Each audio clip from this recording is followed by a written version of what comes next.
Today I have my cousin with me, Josh Lisney. He graduated from UWL in 2021 with a degree in sports management. How's it going, Josh? It's going pretty good. Thanks for having me, sir. Yeah. So I know you went to college somewhere first, but I don't remember where. Where did you go first? I went to the University of Wisconsin, Platteville. Okay. Was there for criminal justice for about 2 years. Didn't end up liking it. Backed out. Went to UWL and had an advisor sit me down and talk to me about sports management, and the rest is history, I guess, now. Would you recommend that to others, that degree? It's a very competitive degree. In an area like this, you're not really going to see a lot of openings than you would in bigger cities. So you got to be prepared for that. What was your favorite part about college? Favorite part about college was probably just, until they shut everything down, is going to class and meeting people. It was a lot of fun, and then the sport events are always a lot of fun as well. Did you join any intramural sports? I did do basketball for one, and then we also did, it wasn't really intramural, it was like just a tournament thing of wheelchair basketball. Oh, that sounds like fun. It's a lot of fun. Did you do any internships when you were in college? I did an internship with the Boys and Girls Club. It was part of the degree that you have to do at UWL. I helped the director basically set up the events for the kids. Yeah. What goals do you have for your career, like in the future? Like, what is the dream job you could get from your degree? If I could have a dream job for my degree, it would probably just be managing a facility. Yeah, for sure. I'm really looking forward to college just to meet new people, make new friends. I'll probably play intramural basketball and look at maybe joining a club or two. For my major, I want to get a Master's of Business Administration, which will take 6 years, but I think it'll be worth it. I'm planning on going to UWL for the first 4 and then Viterbo for the last 2. So my dream job with that would be working for a pro sports team, hopefully somewhere down south where it isn't so cold, like the Tampa Bay Rays, Orlando Magic, Miami Dolphins, something like that I would really like to do. One thing you got to remember when you're going into college is things are going to change. Yeah. So it's important, like if I had somebody come and tell me, what would you have done differently? I would have went undeclared, got my gen eds done, and then figured it out, because things are going to change. It's also really important. There's some kids out there that don't have the opportunity where parents can help them pay for it. Filing as an independent was the best thing I could have done, but I didn't know that until after my first 2 years, and that made it kind of tough. But then once I found sports management, it made it a lot easier doing studies. Yeah. So you also coach Little League, I know, last summer, and you play Legion still? I don't play Legion, I play amateur ball. Okay, gotcha. Did you enjoy coaching those young kids, or was it kind of frustrating? It's always fun. There's going to be frustrations with everything you do, especially when it comes to coaching. Not everything's going to go your way. Not everything you teach is going to be grasped by younger kids. You just got to be patient. But overall, at the end of the year, I mean, you meet all these kids, you meet their parents, and you can't ever have a bad time, I don't think, unless you don't try. For sure. What age group was it? So I've coached 14-year-olds, 12-year-olds, 10-year-olds, and then all the way from T-ball up to, those 12 and 14-year-olds. Mm-hmm. So I've gotten a little mix of everything. Yeah. Obviously, the youngest ones, they don't really listen. No. You got to keep their attention. Once you get up into 14 under, it's completely different game. Did you have a certain group that you enjoyed coaching the most? Probably 10 to 12. You don't have to teach all the little techniques of baseball, such as pitching when picking off. The game just becomes live where you can steal. Yeah. So I think right in that mix right there is a lot of fun. Yeah. So did you play amateur ball last year? I've played amateur ball. I did play Legion, but I've played amateur ball since I was 17. So while I was still in high school, I've played with the Viroqua Sox for, I think it's going on 10 years now. Oh, wow. What position do you play? I pitch a lot, or I'm in middle infield. Okay. Do you have like a certain pitch that's your go-to pitch on the mound? If I had to pick a pitch, it'd probably be a curveball. Yeah. But I like to mix it up a lot. How many games do you guys play during the summer? We play, if you count state with it in the tournaments, I would say probably 30. Okay. That's about like Legion. Yep.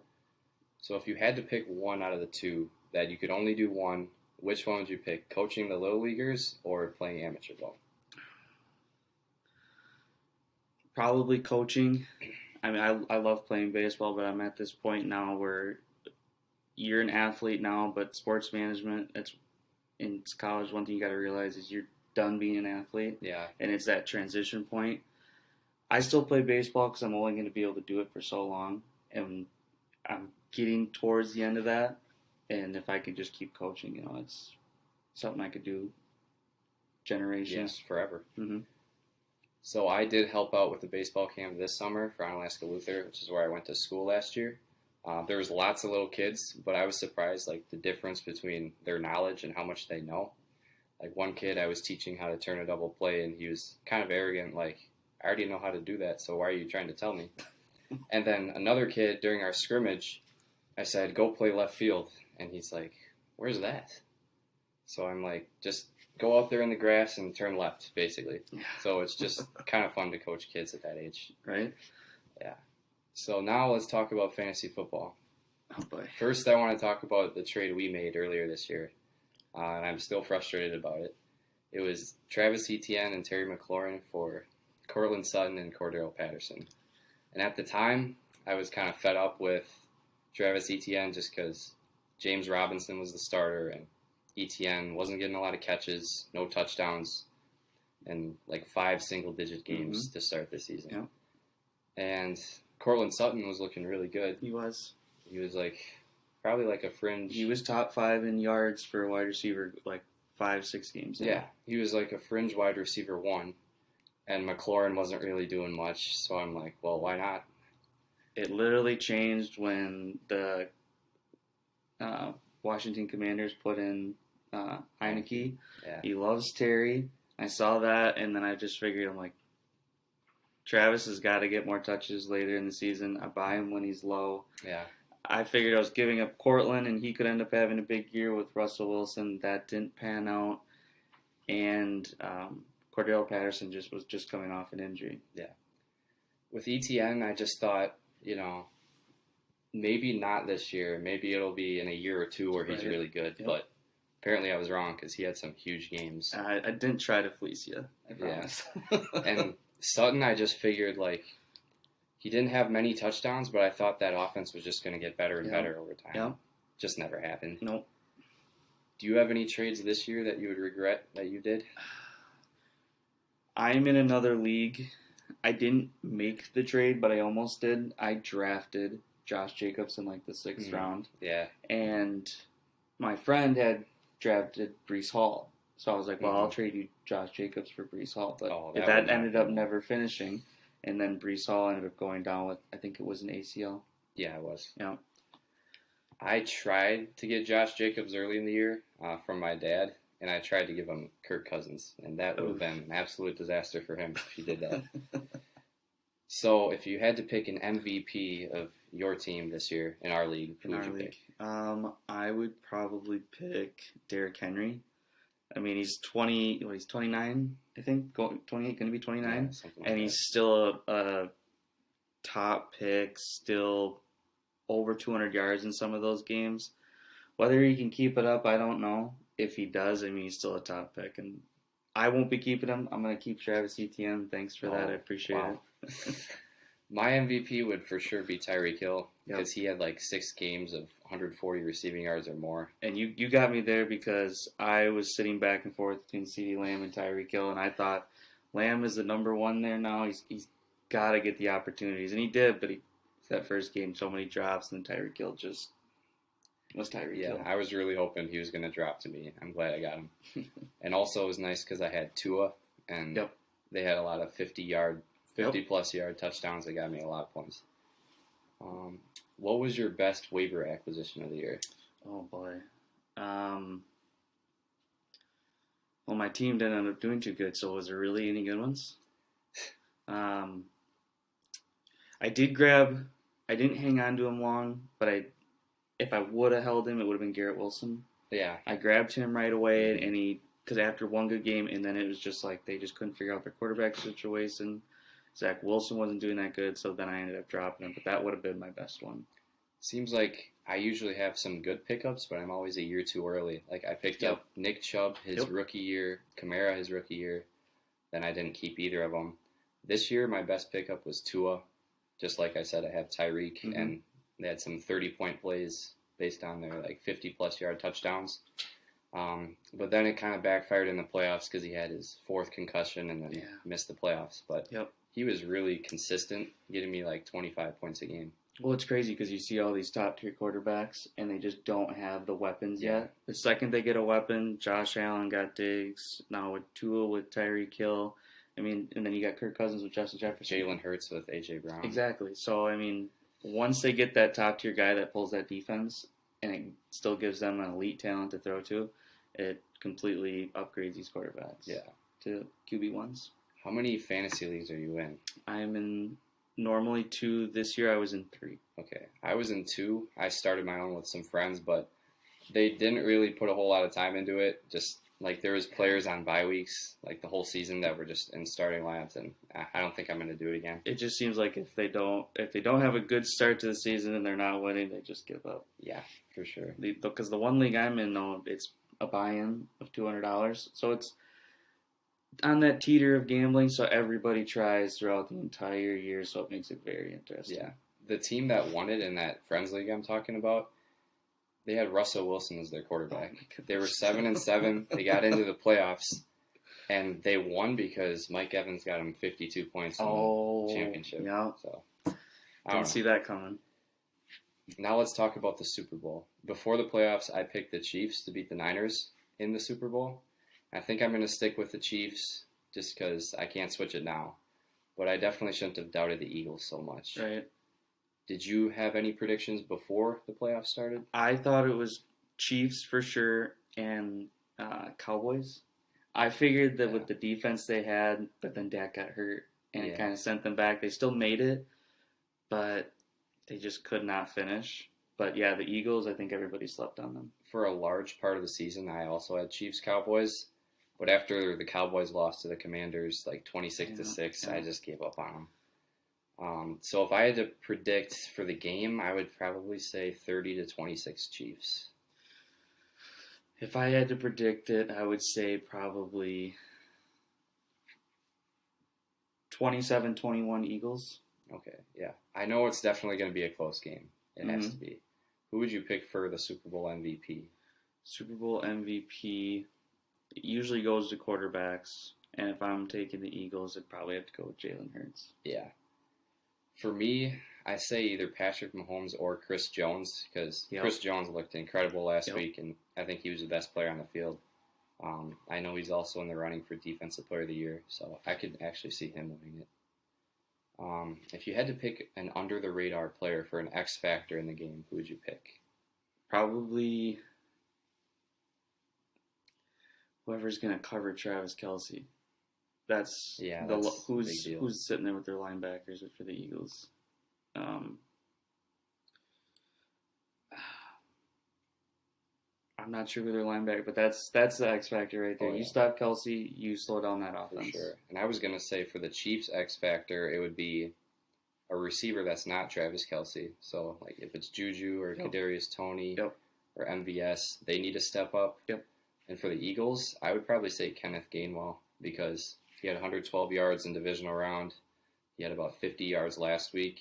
I just think he's really good. I think a sneakier one in there is Jerick McKinnon. Yeah. Just because how well he's played. Yeah. He can make such a difference in the receiving game. And Pacheco, too. Once he gets going, he's explosive. He's very explosive. If you had to pick an NFL MVP for the entire season, who would you go with? All season. I mean, it's Mahomes.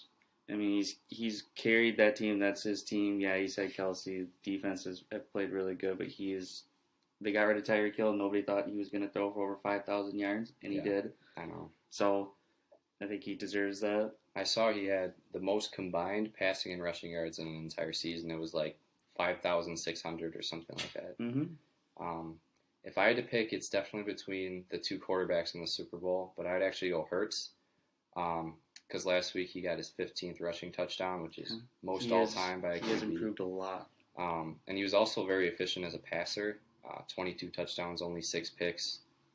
But the biggest thing is he went 16-1 this season, and they went 0-2 without him with Minshew. So I think he's the most valuable player. That's great points. And also, under pressure, he just seems so calm. I don't think I've ever seen an athlete that is just so calm throughout the game. I think mobility helps that for so many reasons too. That's what makes Patrick so good. Jalen, Fields has been really good with his legs. That's what it's changing into. You see, Tom Brady can't move the best. Matt Ryan can't move the best. Yeah, mobility is huge. Yeah, and it seems like no matter what the scoreboard is or what his stat line is, his expression never changes. He's always locked in. Yep. So I think it's him this year. Now let's talk about some teams that probably won't be going to the Super Bowl anytime soon. Packers and the Bears. Let's talk about the Packers first. They've made it very clear that they're at least considering and weighing their options in trading Rodgers away. Mm-hmm. As a Bears fan, would you rather see them keep Rodgers and kind of struggle a little bit, stuck in the middle, or just get rid of him? At this point, I don't think it really matters. I mean, he's got a big contract. He's still on contract. He's either coming back, retiring, or being traded. I think he's going to come back. As a Bears fan, I don't think it really matters in our position. We have too many holes to fill to even think about that much. Because Jordan Love, I mean, after watching him in that few times he's played, looked very good. Yeah, he did. As a Packers fan, I'm actually hoping they just turn to Jordan Love, trade Rodgers out of the conference, and just move on. I think Rodgers is kind of a bad teammate at times and can be selfish, and he doesn't really have a whole lot of chemistry with the young receivers. Romeo Doubs was talking this week about how they don't really go out and do anything fun with him, and he doesn't really socialize with the young guys much. So I think they're kind of ready for him to leave too. And also, he kind of straps us with the salary cap, and we have to pay him so much that we can't really sign any weapons.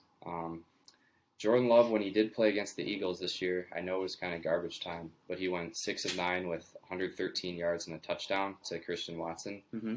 And Rodgers, playing 90% of that game before his injury, only had 140 yards.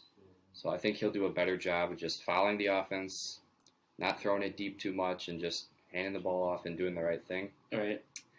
And I think trading Rodgers away, we could surround Love with weapons, maybe sign like a veteran tight end like Hunter Henry or David. Well, you guys can get draft picks. That's the biggest thing draft for him. picks too. Yeah.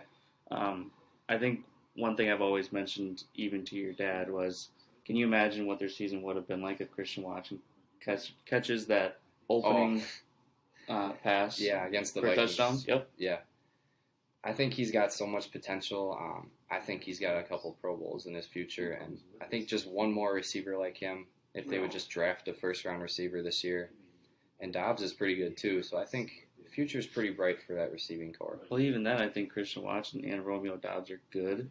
It's just, it seemed like Robert Tonyan just kind of disappeared this year. Mm-hmm. I mean, you kind of need all those aspects. So you see, like the Chiefs with Kelsey, you have that extra aspect of somebody that, if they're unguardable from a linebacker position, you take a lot away from the defense. Yeah, I think tight end needs to be definitely a priority in the draft. But the running backs, you guys are fine. Yeah. I don't know how many years Aaron Jones has left on his contract, but I think even if we lose him, A.J. Dillon will be a good starter. Oh, yeah. No doubt. If Rodgers does get traded, where do you think he's going to go? You've seen a lot recently. I would say he's either going to the Jets or the Raiders. Yeah, that's exactly what I was going to say, because the Jets got Nathaniel Hackett, his old offensive coordinator, who he really has a great relationship with. And then Devontae Adams is on the Raiders, so I think that's where he would prefer. Anyways, let's talk about the Bears now. So Justin Fields rushed for over 1,140 yards this year, just shy of Lamar Jackson's single-season record. How fun was it to watch Justin Fields this year? You just didn't know when it was going to come, because it seemed like every play he was having to scramble around. He actually had the most time to throw out of pretty much any quarterback in the league. And not having the best receivers on the team, it just seemed like when he took off, he just was untouchable. Yeah. And he actually seemed to improve quite a bit as a passer this year. Like, he can throw the deep ball surprisingly well. And I know the Bears' record was not good at all, but they did play in a lot of close games. I feel like this upcoming season they can probably win 3-4 more games just because Justin Fields looks really unstoppable. They have to get the right pieces around him. They got to use that cap space to get some people on the defense. What they do with the first overall pick, I don't know. I hope they trade it actually back quite a bit more than people are thinking, like maybe to the Raiders, try to get multiple first-round picks over the course of a few years to build a really good team. Or, just take the best defensive player possible. I had Justin Fields in my other fantasy league. I picked him up, and then a couple weeks later he had like 45 points. Then I thought, now's the perfect time to trade him because he's going to come back down to earth. And that was a bad decision, too. I don't know. Fantasy is just so unpredictable where that's kind of what makes it fun and it's frustrating at the same time. Yep, exactly. So with the Bears pick, if I was them, I would trade back a few picks and see if I could still get Will Anderson Jr., the linebacker from Alabama. I think he could be like the next Khalil Mack. So that's what I would do if I was the Bears. What do you think about Chase Claypool? Do you think they need to keep him around or do you want to get rid of him? They should keep him around. He obviously came in, late in the season, dealt with a few injuries. I think if they hang on to him, he gets a year under his belt at learning that offense and, building some chemistry with Justin. I think it'll improve a lot, especially if you got some younger guys coming in. It kind of gives him the opportunity to be a number one, which he hasn't really had the chance to. So, looking at it from a fantasy standpoint, he could be a breakout candidate. Darnell Mooney is pretty solid, too. I'll never forget when Chase Claypool said he was a top 3 receiver in the league. One time in an interview, he said, I'm a top 3 receiver. And I think his personality is not the best, but I think he's got a lot of potential because he's big and he's fast. I think it's a team he plays for and their scheme on offense. Bears have been always a running team. So when you put somebody who has a lot of talent with route running and speed and you don't have the typical frame of a wide receiver one all the time.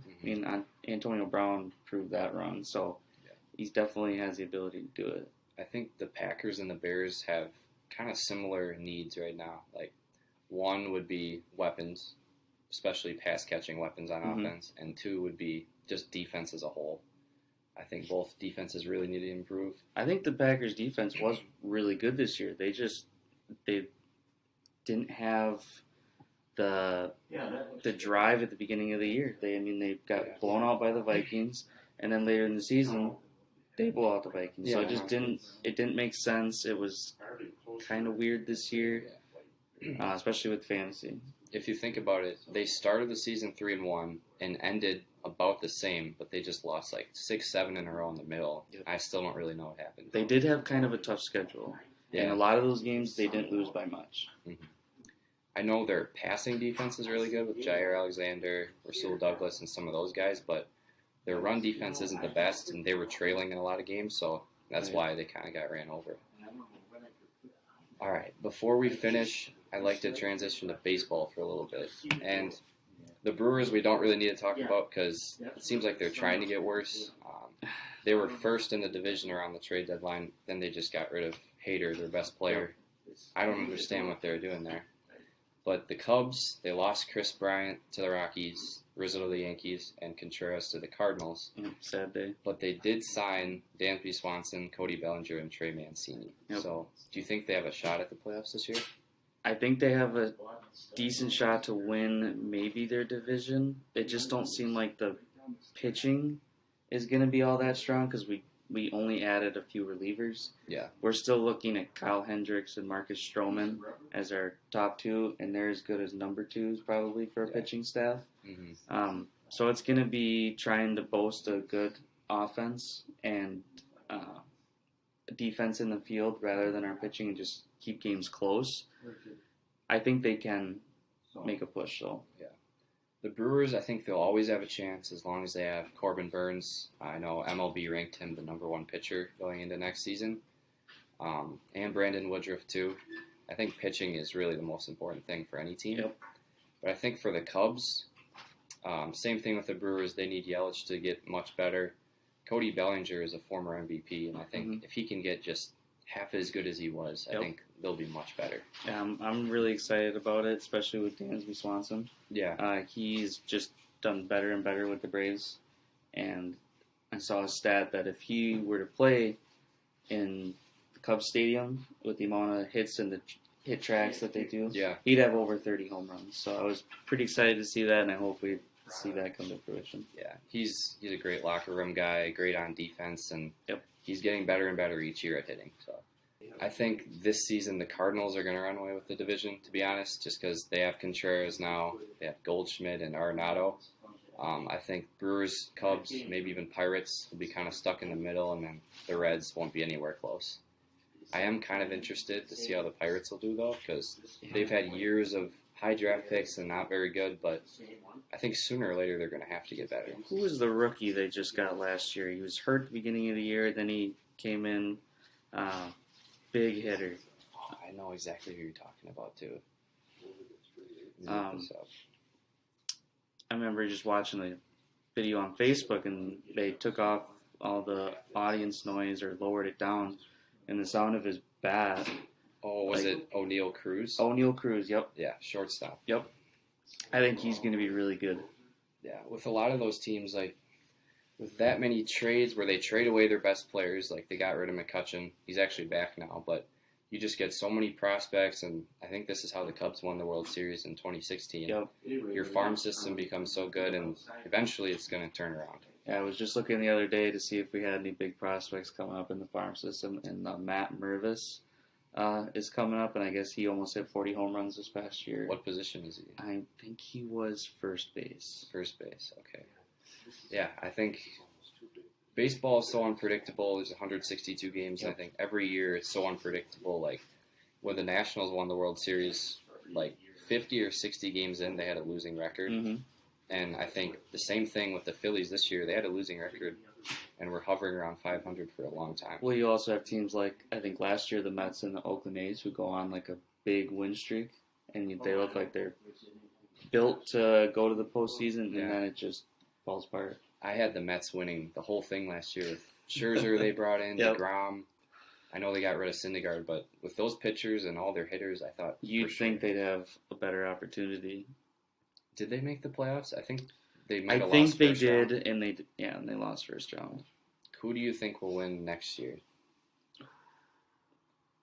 I think when you got teams like the Phillies that are were right there, I think you're looking at either the Yankees, the Phillies, and the Dodgers. Yeah, I think the Yankees or Dodgers, sooner or later, they're going to have to win it. Yep. You know, the Dodgers won it once not long ago in 2020, but really the Yankees and Dodgers are always good, but it's been a while since they've been dominant in the playoffs. Right.